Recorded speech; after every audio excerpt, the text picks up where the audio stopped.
जय श्री कृष्ण। राधे राधे। आज हम सुनेंगे कार्तिक मास महात्म्य का 12वां अध्याय। इतनी कथाएं सुनने के बाद महाराज पृथु नारद जी से प्रार्थना की, हे देव ऋषि, आपने कार्तिक महत्व, कर चतुर्थी व्रत और गृहस्थ धर्म के बारे में मुझे इतना कुछ बतलाया है। अब कृपा करके तुलसी का महत्व भी बतलाने की कृपा कीजिए। नारद जी बोले, हे राजा पृथु, प्राचीन काल में सहाद्र क्षेत्र के कौरीपुर में अत्यंत ज्ञानी धर्मात्मा तथा ओम नमः भगवते वासुदेवाय मंत्र का जप करने वाला धर्मदत्त नामक एक ब्राह्मण रहता था। वह अतिथियों का आदर सत्कार भी करता था। एक दिन प्रातःकाल एक पहर रात्रि शेष रहने पर वह ब्राह्मण पूजा की सामग्री लेकर भगवान के मंदिर को जा रहा था कि इतने में उसने सामने से आती हुई एक अत्यंत भयंकर राक्षसी को देखा। आगे के निकले हुए टेढ़े मेढ़े और बड़े बड़े दांत, लाल बिल्कुल नग्न लड़की के समान सूखा शरीर तथा मुख से घूर घूर शब्द निकल रहा था।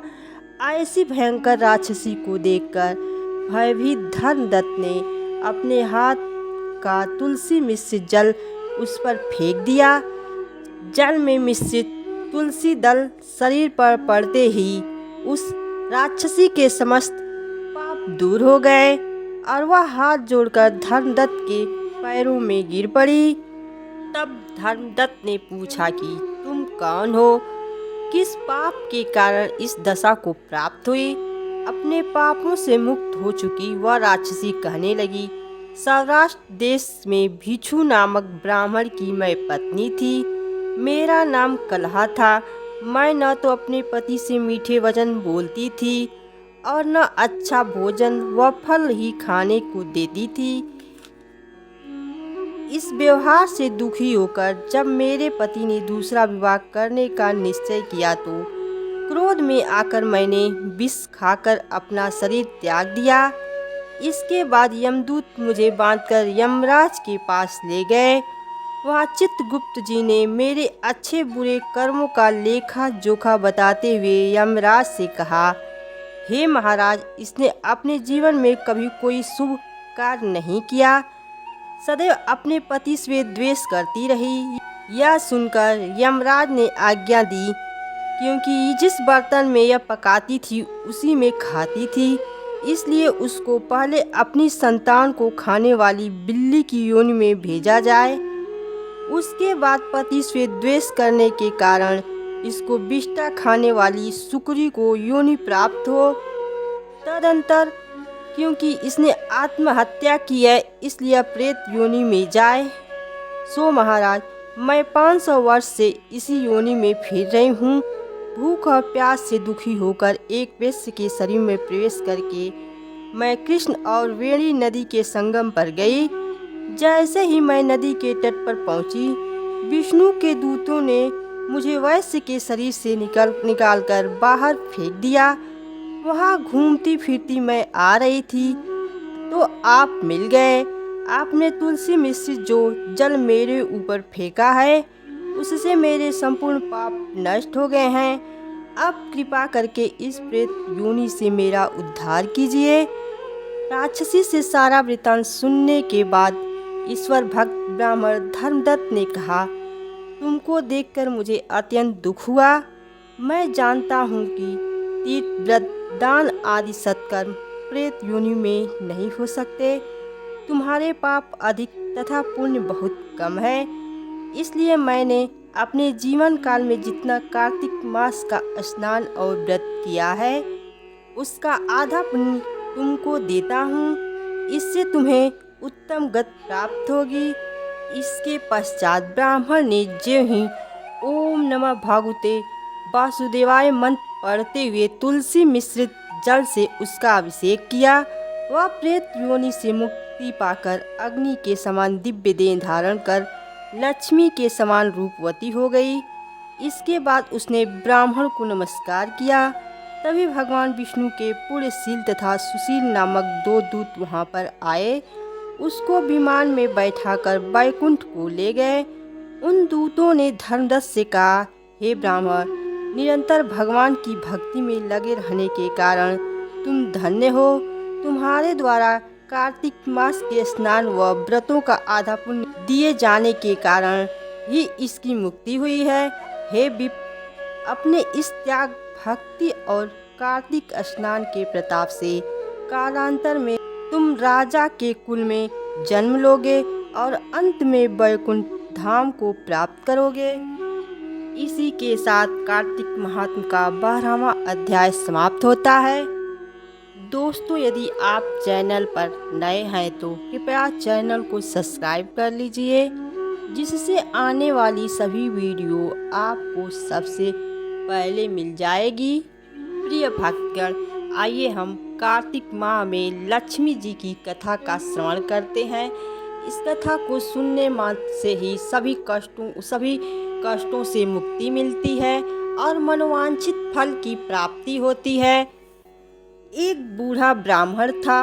वह रोज पीपल को जल से सींचता था। पीपल में से रोज एक लड़की निकलती और कहती, पिताजी, मैं आपके साथ जाऊंगी। यह सुनते सुनते बूढ़ा ब्राह्मण दिन ब दिन कमजोर होने लगा। तो बुढ़िया ने पूछा कि क्या बात है। बूढ़ा ब्राह्मण बोला कि पीपल से एक लड़की निकलती है और कहती है कि वह भी मेरे साथ चलेगी।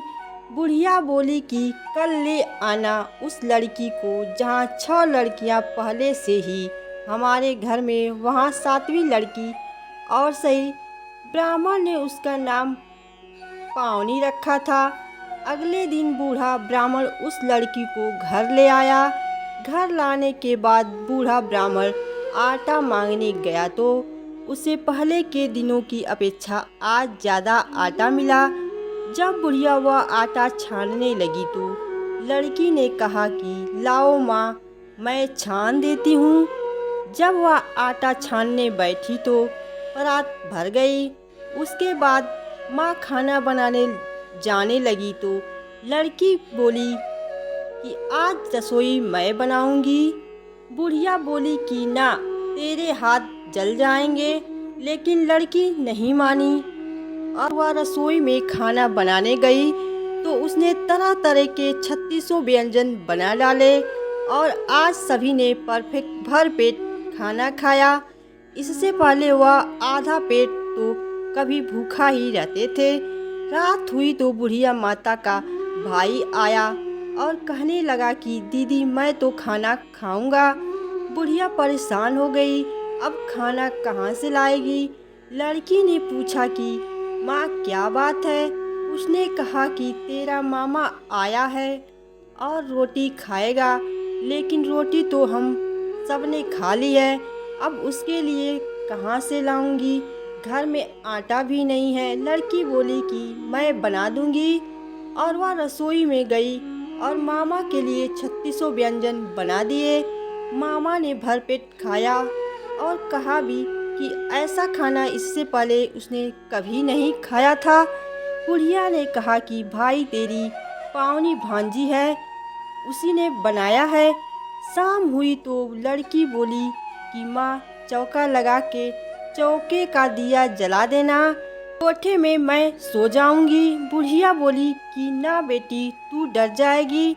लेकिन वह बोली कि ना, मैं नहीं डरूंगी, मैं अंदर कोठे में ही सोऊंगी।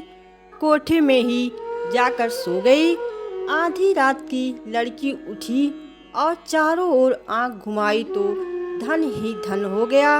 वह बाहर जाने लगी तो बूढ़ा ब्राह्मण सो रहा था। उसने देखा तो कहा कि बेटी, तू कहाँ चली।